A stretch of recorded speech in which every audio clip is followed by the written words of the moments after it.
fekkee ne da nga ut appareil boo xam ne dafay déplacer wu 300 000 kilomètres par seconde pendant 430 ans ci ngay soog a eggee ci étoile boobu. 300 000 kilomètres par seconde pendant 430 ans xam nga fi ak jant bi. 150 millions de kilomètres la. xam nga la lumière ñaata temps lay def pour egsi. 8 minutes 13 secondes.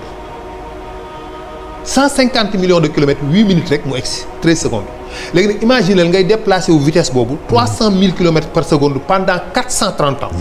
kenn xamul nu mu toll. donc c'est inimaginable pour doomu aadama mën a comprendre loolu mooy l'étoile polaire mi ngi moo tiim le ciel boréal. bu dans au pôle nord boo demee au pôle nord sur le ciel boréal da ngay gis l'étoile boobu mu tiim il fi 2000 ans ci ginnaaw nekkul woon étoile boobu beneen étoile woon l'étoile polaire dafay changer. à part millénaire 2000 ans. nekkoon na Kochab. loolu yox moom la arabe di wax l'étoile du berger nekkoon aussi Tuban dans la constellation du dragon. donc après mais au cours bientôt dans 1500 ans. dafay changer waat dootul nekk ci étoile boobu beneen étoile mooy nekk l'étoile polaire.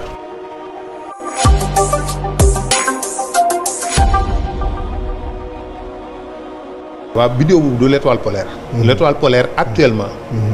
mi ngi nekk dans la constellation du Petit Ours. wala boog la petite castorole. benn constellation la c'est ay mburuj la ay groupe d'étoiles la. yu ñuy wax les constellations bi nga xam ni la bi 26000 ans yi nga xam ne moom lay durer.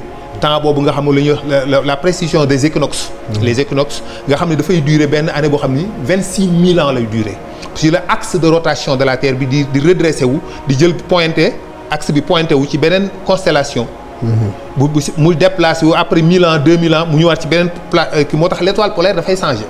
mais actuellement bi mu doon moom mooy benn planète benn étoile boo xam ne mi ngi nekk dans la constellation du Petit Ours.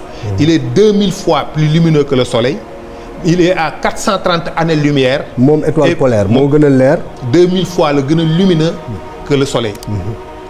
magnitude 2 la mi ngi à 430 années-lumière de la Terre. mais Alaaji Haj boo may wax man. ak ku mel ni man ñi lay seetaan. nga ñuy wax ay magnitude ak ñoom seen yooyu te expliquer woo ko ñu mën ko dégg. basique lu basique ñu mën ko dégg. loolu dañuy jaaxal ñun. effectivement dañuy wax ak une magnitude apparente une magnitude. xam nga mooy vidéo bi ngay xool parfois dafa am ay nuages yu nekk ci diggante bi. moo tax instant boobu luminosité bi dootuñu ko mën a mesurer. dañ naan magnitude apparente maanaam li nga xam ne moom la ñu gis. magnitude absolue mooy bu fekkee ne dara doxul sa diggante ak vidéo bi particule chargée yi mu lay andi lumière bi muy balancer boobaa lu ñuy wax sa magnitude absolue. léegi nag li nga xamante ni si mooy distance bi 400 années-lumière parce que distance yooyu mënatoo tudd ay kilomètres. entre la Terre. ak étoile boobu nga xam ne moo nekk sur la constellation du Petit Ours wala la grande castorole. parce que dinañ ko woowee la castorole boo xool dafay mel ni ñaari castorole. moom polaire moom bu moom non constellation bi. maanaam groupe d'étoile bi mu bokk. waaw fi mu nekk. moom benn géante rouge la. bu nekk bokk ci kii boobu quoi. léegi nag ci groupe boobu. la bokk. moom la ñuy wax petite castorole ak grande castorole. wala Petit Ours grand Ours. moo benn bi moo féete kaw petite castorole bi moo féete kaw Petit Ours. ci boobu nag la nekk moom étoile boobu donc moom. digganti foofu ak fii. mënatoo tudd ay kilomètres parce que comme sa kon da nga naan 1000 milliards de milliards de milliards de milliards de kilomètres moom ngay wax. wala nga naan ay 10 puissance 40 nangam de kilomètres. loolu kenn du ko comprendre kenn mënu comprendre finalement 10 puissance les puissances mënoo ko xam. parce que bu mën laa 10 plus 50 zéro noo koy liiree. ma def 1 def 50 zéro ci gannaaw loolu mënoo ko liir. déedéet da nga naan unité de milliard après nga jeexal. tu sais plus quoi dire. donc vidéo yooyu ñuy seen. ci asamaan si ak loolu ñuy seen weer yeeg ñoom seen noonu la ñu sorek à 430 années-lumière mooy bu fekkee ne da nga ut appareil boo xam ne dafay déplacer wu 300 000 kilomètres par seconde pendant 430 ans ci ngay soog a eggee ci étoile boobu. 300 000 kilomètres par seconde pendant 430 ans xam nga fii ak jant bi. 150 millions de kilomètres la. xam nga la lumière ñaata temps lay def pour egsi. 8 minutes 13 secondes. 150 millions de kilomètres 8 minutes rek mu egsi 13 secondes léegi nag imaginez ngay déplacer wu vitesse boobu 300 000 kilomètres par seconde pendant 430 ans. kenn xamul nu mu toll. donc c'est inimaginable pour doomu aadama mën a comprendre loolu mooy l'étoile polaire mi ngi moo tiim le ciel boréal. bu dans au pôle nord boo demee au pôle nord sur le ciel boréal da ngay gis l'étoile boobu mu tiim il fi 2000 ans ci ginnaaw nekkul woon étoile boobu beneen étoile woon l'étoile polaire dafay changer. à part millénaire 2000 ans. nekkoon na Kochab. mu ñuy wax moom la arabe di wax l'étoile du berger nekkoon aussi Tuban dans la constellation du dragon. donc après mais au cours bientôt dans 1500 ans. dafay changé waat dootul nekk ci étoile boobu beneen étoile mooy nekk l'étoile polaire. ok mais pour l'instant étoile boobu la nekk dans la sorole. mais Hadj lune moo gën a rëy étoile. non. ci gis-gis. waaw. la lune. moo gën a rëy étoile. ci gis-gis kon lan mooy waral ñuy séntu weer duñu ko gis tey gis étoile bi. waaw loolu c'est très compliqué. très compliqué. étoile yi ngay gis. yi ngi fii tiim la. am na ci bëri yoo xam ne foo mën a taxaw saa bu guddi jotee yooyu dafay tàkk da nga koy gis. parce que dafay apparaître ci ñaari hémisphères yëpp. te bokkuñu distance. làqatuwul ci ginnaaw suuf si. étoile bi fële mu nekk nee la nekk. mais où se trouve la lune quand on ne la voit pas où est-ce qu'elle est fu muy nekk. la lune d'abord elle tourne autour de la Terre. La lune mi ngi fi depuis 4 milliards d'années 600 millions. dañuy wax ni weer wi ci suuf si la jógee. benn proton planète. moo ñëw entrer en collision avec la Terre arraché ci benn partie. mooy wax l'effet du cigare mu mel benn borom cigarette boo dóor cigarette bi centre bi dem. partie boobu moo dem après mu def ay agglomération nekk la lune rotation wu planète Terre bi capté ko muy tourner autour de la Terre.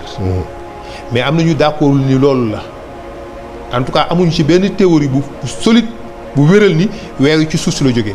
mais on soupçonne parce que ñooñu dañu la suuf bi nekk ci weer wi. ak suuf bi nekk fii bokkul. bu fekkoon ni weer wi ci suuf si la jógee. kon même suuf bi nekk fii moom nga fay gis. mais weer boo fa demee da nga fay fekk beneen suuf bu ñuy wax la rigolite. la rigolite boo ko gisee dafa mel ni biddeel yoo dëbb ba mu nekk cendre. noonu lay briller moo tax moom weer wi am cette capacité pour mën a refléter la lumière. parce que suuf ba fa nekk ak suuf bi bokkul. te weeru amul benn activité géologique donc warul mën a nekk ni suuf boobu ci suuf bii la jógee. donc moo tax scientifique bëri d'accord uñ ci ni weer wi ci suuf si la jógee mais plutôt que beneen dafa jógee quelque part dans l'univers dans l'espace ci sunu biir système solaire en tout cas ñëw ba agsi foofu suuf si capté ko muy tourner autour de la Terre. moom weer ci boppam nuñ ko war a séentoo en général au Sénégal en particulier c'est-à-dire Sénégal ñun nu ñu war a séentoo weer ak Sénégal fan la féete weer wi lan moo Sénégal fan la nekk ci àdduna bi mooy question bi. waaw booy séentu weer wi da ngay nekk ci benn espace ci kaw planète Terre ci kaw suuf si. suuf si dafa forme serre mu am ay position yoo mën a taxaw pour observer la Lune alors que la Lune tourne autour de la Terre. Système de référence yi ngay gis nii mooy système géographique yi c'est un système géodésique. c'est un système de référence c'est dafa am ay traits yu ñu tracé des parallèles et des longitudes. les longitudes ay traits yu ñu tracé perpendiculairement à l'axe de rotation de la Terre c'est-à-dire la Terre dañu def ay traits imaginaires c'est pas réel c'est des traits imaginaires. c'est ce qu'on appelle des méridiens. mais ces méridiens ce n'est pas quelque chose de palpable c'est juste imaginaire. dañ ko tracé à l'axe de rotation de la Terre mu def ko il y a par convention il y a 360 méridiens. séparés d'un degré d'arc c'est-à-dire un 360e. ce qui fait que il y a 111,3 kilomètres par méridien au niveau de l'équateur séparé entre les méridiens. Le méridien de Greenwich nag mooy le point de référence. Greenwich mooy village bi nekk en Angleterre di nga gis heure yi bu ñu wax ñu naan la 12h GMT mooy Greenwich Meridian Time. c'est-à-dire mooy point de référence bi. donc moom nag mooy li alignement bi nga xam ne moo traversé Greenwich d'ailleurs français yi ñëwoon nañu ñoom ñoo war a nekk Greenwich ñoo war a nekk point de référence bi. Arabie Saoudite mi ngi réclamé ni point de référence bi Makka la war a doon te xam naa ñuy dinañ ci d'accord. ni point de référence bi Makka la war a doon pour l'heure pour situer les heures. mais ce n'est pas Greenwich mais comme malheureusement comme ñoom ñoo njëkk def découverte bi jël décision créer tout ça. dafay difficile nga fa foqal ci ko seen loxo. mais yàgg na am ñu d'accord ne Greenwich warul nekk point de référence. donc Greenwich boobu nag boo ko jëlee comme point de référence. moom dafa trait bi ko jaar dafa wàcc ci suuf ñëw nii. c'est le Sénégal nag moom. mi ngi positionné wu à 12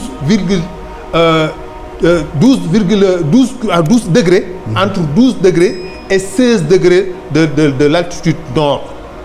12 degrés et 17 degrés de la longitude ouest. foofu la nekk foofu la situé wu. ay latitude longitude. waaw xam nga. waaye falal ma ko. waaw les latitudes. mooy altitude. mooy trait bi jógee ci kaw. wàcc ci suuf ci globe bi. ok les longitudes mi dañoo defaat yeneen cercle nii yoo xam ne am na yaa 90 cercles au niveau du pôle nord. et 90 cercles sur le pôle sud. yooyu la ñuy wax les longitudes. yooyu nag la ñuy jël mesure boobu donc dafay def benn genre grillage finalement maanaam bu ñu la koy defal nii planète bi dafay suuf si dafay mel lu jël benn genre grillage def ko ay grille. léegi nag taxaw nag point de référence bi mi ngi nii mooy bu Greenwich à partir de là combien de degrés vers quel point. vers le pôle en hauteur ou en bas ou n'est-ce pas vous comprenez. oui donc ñu ne nag le Sénégal mi ngi les 192 722 kilomètres carrés yi nga xam ne mooy le Sénégal mi ngi compris entre 12 degrés et 16 degrés de latitude nord et 12 degrés et 17 degrés de longitude ouest. Vous voyez, c'est-à-dire par rapport avec le kii de Greenwich. la référence de Greenwich le parallèle de Greenwich. donc position boobu nga taxaw di observer la Lune. La Lune tourne autour de la Terre. sur 27 jours. C'est ce qu'on appelle le mois sidéral. Wala 29 jours le mois cinédique. Pourquoi cette décalage? bu néewee 27 la. En réalité pour l'observateur sur la Terre. du ko gis à 27 jours. ok moom mi ngi koy gis à 29 jours 30 jours. Pourquoi loolu? Parce que pendant que la Lune tourne fait sa rotation sa révolution de 360 degrés c'est-à-dire le moment qu'elle tourne autour de la Terre. sur une vitesse de 1 km par seconde. moom la vitesse boobu la Lune bi di tourner autour de la Terre 1 kilomètre par seconde buy tourner noonu di wër suuf si la Terre se déplace de 30 degrés donc dafay am gap boo xam ne il faut que pour Lune bi corriger waat loolu il faudra 2 jours c'est pourquoi donc en 27 jours la Lune a fait la tour mais il faudra que mu rattraper waat tuuti la Terre parce que booy daw di wër loo xam ne day dem. oui parce que la Terre tourne sur elle-même. waaw la Terre tourne sur elle-même. la Lune tourne sur la Terre. Oui. loolu c'est compliqué à et elle tourne en même temps sur elle-même. La Lune mais très très lentement dinañ ñëw si loolu. c'est-à-dire bu la Terre di déplacé wu. weer wi di ko wër. waaw ni muy dawee xam nga booy wër loo xam ne dafay dem. luy daw di dem ngay daw di ko wër. yow boo dawee jaar ci kanamam. di dellu si waat ci ginnaawam moom day avancer. donc da nga am benn retard booy dabuwaat. pour dabuwaat ko juste. comprendre c'est pourquoi les 27 jours la Lune a déjà fait le tour. mais il faudra que ces 30 degrés yi nga xam ne suuf si déplacé na ko. il faudra mu rattraper ko il faudra 2 jours moo tax à 29 jours ci la ko observateur bi soog a gis en 27 jours 7 heures 43 minutes. beneen bi 29 jours 12 heures 44 minutes. exactement ci la nit ki observateur bi nekk sur la Terre. si suuf bi ci àddina ci Sénégal. mën a observer la li gis ko mu apparaître partie bi nga xam ne moom moo la refléter jant bi feeñal moom la gis ci li feeñ ci li jant bi nit. moment boobu lay mën a doon. cey waajile. moment boobu nag du ko rater jamais. il est toujours là donc vous le voyez pas parce que y a des nuages parce que y a des nangam mais moom 29 jours yi moom il est là mais 29 jours yi boo xool dafa xaw a dugg ci 30e jour bi c'est pourquoi il est possible. que ce soit 30 jours. parce que dégg nga man la mi ngi nekk 29 jours 12 heures 44 minutes donc si boo divisé woon le temps 24 heures yi vous avez pris les 12 heures de temps. donc vous avez 44 minutes de plus ci maanaam ci 30e jour bi dugg nga ci 44 minutes ci 30e jour bi ce qui veut dire que il est possible donc duñ ko gis au 29e jour mais ñu gis ko au 30e jour. 30e jour leer na nañ xanaa kon loolu moom mooy waral màkk gis ko te ñun duñ ko gis. loolu la c'est possible moom weer wi moom weer moomu fu mu jógee moom weer moom quel est son âge. ndax fonction mooy rek di ñu niital ñuy xool wala dafay agir ci suñu nekkin comment agit-elle la Lune sur nous. waaw ça c'est léegi wax naa leen ne la weer wi mi ngi am 4 milliards d'années 600 millions sa naissance moom lañu jaxoon ni si suuf si la jógee. alors que foofu am na polémique ba léegi c'est pas évident. mais la Lune ce n'est pas tout simplement les effets marées yi ñu la koy waxee ni muy tourner autour de la Terre mooy tax géej gi am vague c'est vrai. mais dafa am beneen rôle bu gën a am importance bu muy jouer mooy maintenir l'axe de la Terre pour que du vaciller wu de trop. xam nga laax-laalu daan nga dawal laax-laalu. déedéet. mooy mbége yooyu nga xam da ngay takk buum. pneu vélo yooyu nga xam da ngay takk buum. génnee ko ñuy jël benn bant takk ko ci bant bi di ko dawal di def nii bant bi. waaw. comprendre nga. mosuma koo def waaye gis naa ñu koy def. voilà ni nga mouvement bi ngay def nii mooy maintenir mbége bi ba tax du tëdd. tout à fait.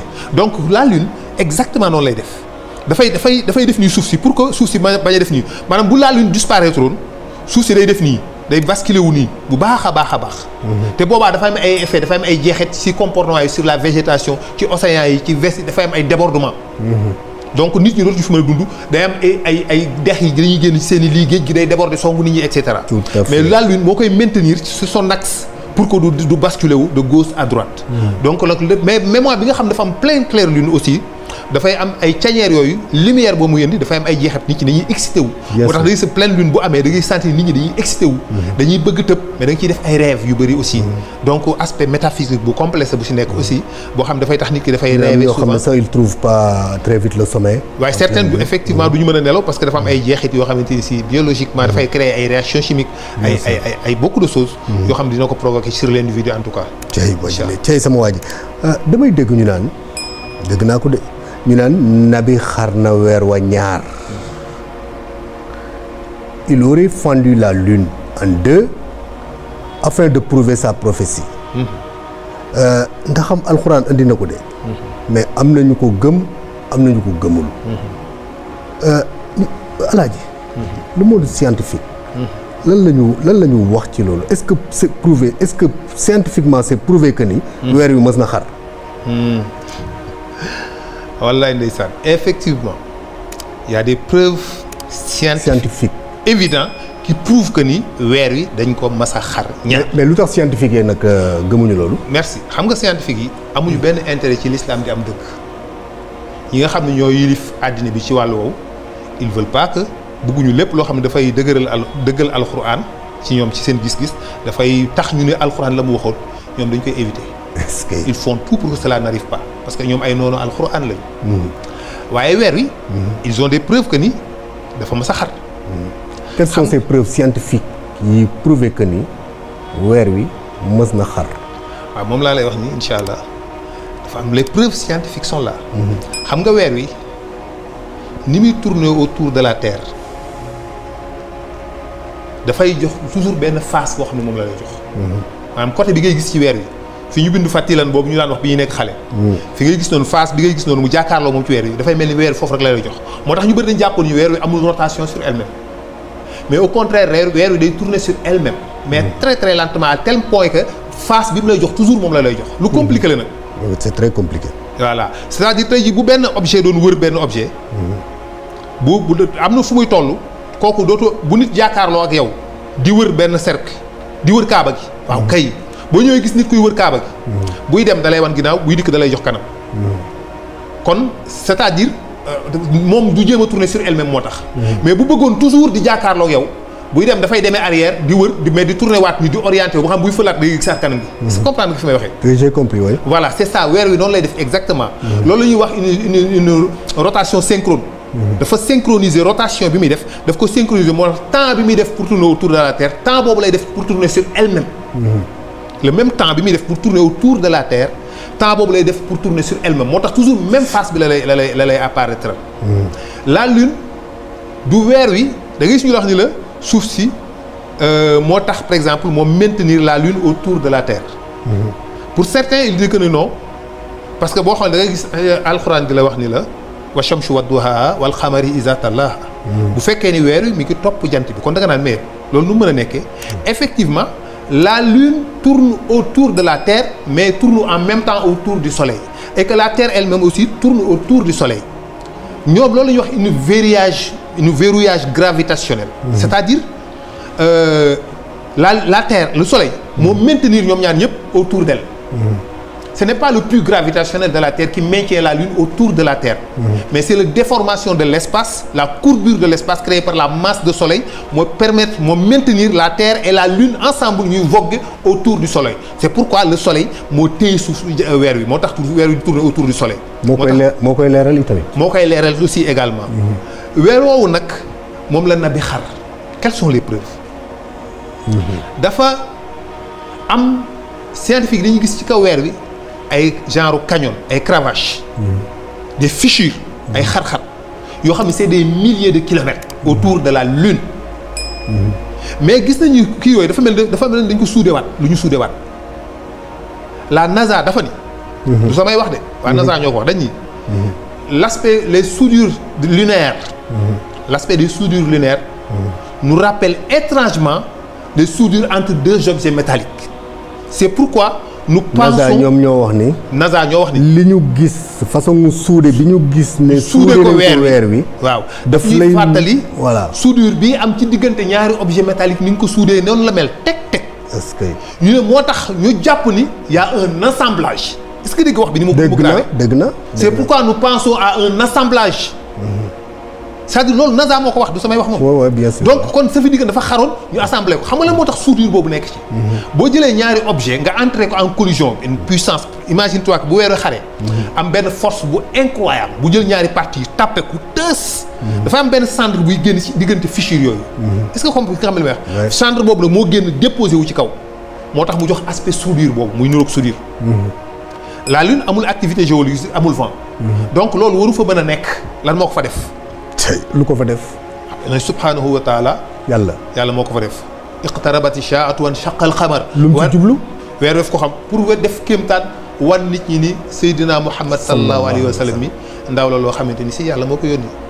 ni Haaj ñëwaatal ma ci lan moo occasionné woon loolu xar na weer wi xanaa jékki-jékkiwul rek moom nabi xanaa ci coobareem wala ci bëgg-bëggam rek mu xar weer wi. waaw xam nga yéefar yi amoon nañu habitude. bu nit wootee ni yonent la ñu poser la ay questions yu complexe wala ñu def loolu ay kéemtaan. ni la boo defee lii ñu gëm. te yàlla gënalu ko nit gëmee noonu. gënalul yàlla nit gëmee ci dañoo xar weer wi nga soog a gëm. ci kéemtaan. waaw parce que boobaa dafa mel ni jariñoo wootoo sa xel. da ngaa jariñoo rek lu dépassé sa imagination nga gëm. gëm googu du gëm bu wér. miracle bu taxee nga gëm dara rek sa gëm googu tegul ci charia du ngëmug yàlla gu set du ngëm gu laab. wallaay ndeysaan. ngëm dafay tegu ci jikko ak logique bu set wicc bu rafet. loo xam ni logique la jikko la te it dafay wane kàttanu yàlla da ngay yëg ni lii lu sell la lu baax lu yiw la wu jógee ci yàlla. moo war tax nga nit gëm. moo tax gis nga yoon ci yàlla saalix ba ko gaa yi waxee ni ko pour ñu gëm la foog nga génnee gëlëm gu mel nii ci xeer wu mel nii def ko nii def ko nii def ko na mu génnee gëléem ga dañoo gëm-gëmuk ñàkk pexe yàlla nattu leen ci seen gëm ni leen léegi teen bi da ngeen koy bokk ak gëléem gi. bu ñu waree naan ñoom tey aaye bu subaa bu gëléem gi aaye day naan ndox teen bi lépp. parce que yàlla foog mu nattu leen moo tax ñu dem obligé rayaat gëléem gi. parce que gëmuñu donc gëmewuñu seen pas-pas seen logique ak xalaat seen xol yëg ni lii lu baax la kii li muy wax la yàlla waxe yàlla la ñu gëm ko mais dañu ko gëm ci ñàkk pexe. yéefar ñoom it bi ñu dikkee nii yonent bi dañoo bëgg pour ñu gëm la da ngay xaar weer wi da nga koy xaar ñaar ba pare dajale war ñu soog laa gëm. est-ce que. rasulullah sallallahu alayhi wa sallam yàlla permettre ko ñu ko defal mu def weer wi xar ñaar ñu gis ko laf côté bi jekk yi gis ñu rassemblé waat ñaari laf yooyu donc boo dajalee boo entrer en collision ñaari masse yooyu. mu dal ñoom ñaar mu tàppee ñaari moitié wu lune bi day am benn cendre buy génn ci seen diggante xam nga puissance impact boobu. day créer cendre boobu muy créer moo déposé wu ci kaw fissure boobu ci cravache yooyu mel ni ay soudure. moo tax NASA ni la les soudures lunaires ñoom noonu la ñu ko tuddee ay soudures. nous rappelle étrangement une soudure entre deux objets métalliques c'est pourquoi nous pensons à un assemblage. kenn du Seydina Mohamed sallallahu alayhi wa sallam.